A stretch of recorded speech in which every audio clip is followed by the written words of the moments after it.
ganyan na lang bilas ang kan namin, oh. Oh. Itinupi namin doon. Yung ganun.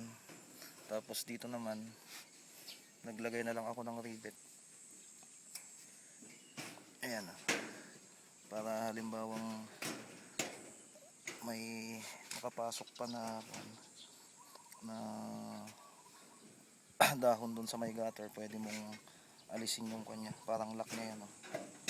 Iniribit ko na lang na ganyan. Ayan. Oops, tapos ganun mo lang, nakalock na. Tapos ito naman, itinupi ko doon, itinupi ko yung ganyan, nakatupi yan, para hindi rin makapasok yung dahon dito sa may parang tawag ba dito, pumalog na ganyan.